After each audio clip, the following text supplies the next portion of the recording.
Hi, I'm Brian. I want to thank you for being here today to do a little bit of writing with me. So, I am a writer and a writing teacher, and what I write mainly is memoir. So, I write true stories about my own life or about the lives of others. So, my first book is it's centered in my own life story, and it's called Going Somewhere. It is about a bicycle trip that I took about 10 years ago from Wisconsin, where I grew up, to here in Portland. And my next book, and the one that I want to talk about right now, is going to be called This Is Not For You. And that book was written in collaboration with Richard Brown, who is an 81-year-old activist and photographer living here in Portland. Over the past few days, I've been thinking about and talking to Mr. Brown quite a bit because for nearly 50 years, he has been engaged in community work on behalf of Portland's Black community. And a lot of his work has centered around the fight against police brutality and white supremacy. Mr. Brown has so many smart things to say about staying focused and hopeful in times like the ones we're in right now. And one thing that he says all the time is you really have to find something that you're passionate about, something that you can do day after day to fill yourself up, to give yourself some joy and some wonder. And for Mr. Brown, that's meant taking pictures. And so here are a few of the photographs, the hundreds of thousands of photographs that Richard Brown has taken. Like I said, over the years, he's taken hundreds of thousands of pictures, and so many of them are portraits of people living their lives, being themselves. And for Mr. Brown, there's something really calming, he'll say, about taking the pictures and then about going to the dark room, because he always still goes to the dark room to develop, and about sharing them with the people that are in the photos, and also just anyone who would like to see a good picture, would like to look at a picture of someone else and imagine their life, imagine what they might be thinking, what might have happened before and after that picture. It's what he does to center himself when things feel like they're just a bit too much, and he wants to slow down and focus on something that again gives him a sense of beauty and wonder. So today we're going to write a little bit about our own passions, about what we can do and what we do to find that centered place for ourselves. And before we do that, I want to read a poem by Ross Gay. So Ross Gay is a poet and essayist who lives in Indiana. He's written 3 books of poetry as well as an essay collection, The Book of Delights. And that was a project where he recorded all of the small joys that he encountered over the course of a year. I love that book, and I really recommend picking it up. It's written really informally and casually, but it's kind of a dictionary full of things that you could notice in your day to day and maybe haven't been paying attention to. He also helped to found the Bloomington Community Orchard, a nonprofit free fruit for all food justice and joy project. So we're now going to read Ross Gay's poem, Sorrow Is Not My Name. Sorrow is not my name, by Ross Gay. No matter the pull toward brink, no matter the florid, deep sleep awaits, there is a time for everything. Look, just this morning, a vulture nodded his red, grizzled head at me, and I looked at him, admiring the sickle of his beak. Then the wind kicked up, and after arranging that good suit of feathers, he up and took off, just like that. And to boot, there are, on this planet alone, something like 2 million naturally occurring sweet things, some with names so generous as to kick the steel from my knees. Agave, persimmon, stickball, the purple okra I bought for $2 at the market. Think of that. The long night, the skeleton in the mirror, the man behind me on the bus taking notes. Yeah.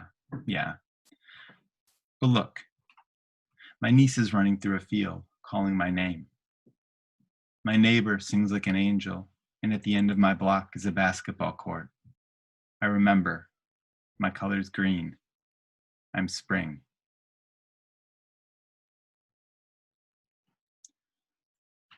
Actually, we'll pop back for a second and sit with that for a few seconds longer.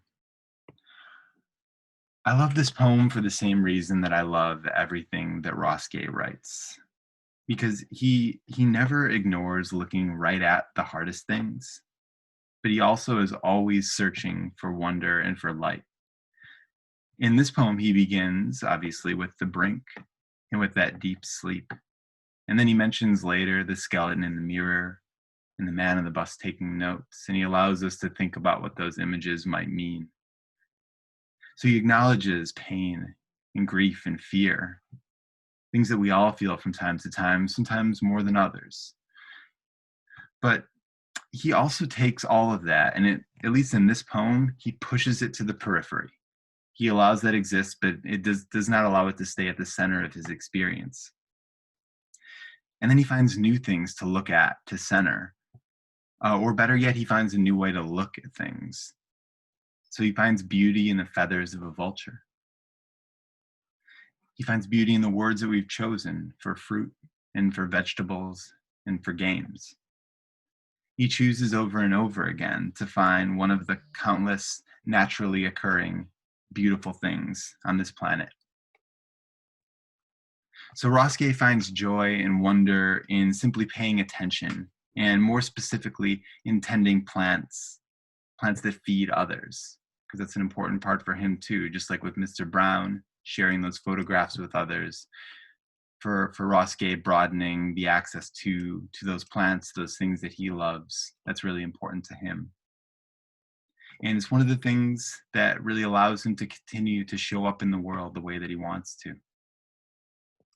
If you were to read another piece by Ross Gay, he's got a lot about basketball as well and beekeeping. So he has a lot of passions, and he uses them all in the same way to fill himself up, to allow himself to show up in the world the way he wants to.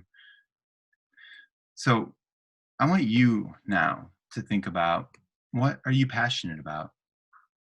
Where do you find wonder and joy? Maybe you play an instrument. Maybe you like to draw or paint. Maybe you grow a garden, or you often write letters to loved ones. Maybe you've been sewing a lot more recently, or knitting, or maybe you cook. Whatever your passion is, I want you to take some time right now to write about it. And more specifically, I want you to write about how and why you stick with that passion, even, maybe especially, in the hardest of times. So you've got two prompts if you'd like to use them. And the first prompt is no matter the, and the second prompt is there is a time for. So again, I want you to write about your passion or your passions and about leaning toward them in the hardest of times. So you're going to have, or advise giving yourself about 10 minutes to write. And what you can do is just hit pause when you're ready, and then just go and keep your pen moving.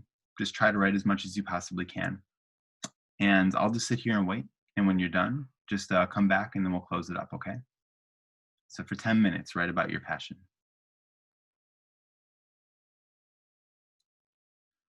All right. I hope you got something out of that. And again, I just want to thank you for being here and writing with me today. I really hope that you'll keep writing as often as you can in the weeks and months and years to come. And I hope that you'll decide to submit some of the writing that you just produced to be published in the anthology that Literary Arts puts out. And please, above all, I just want to encourage you to keep writing and keep making art and keep getting your voice out there. You and your stories really, really matter. And I feel like right now that is more true than it's ever been. Thanks again for being here today.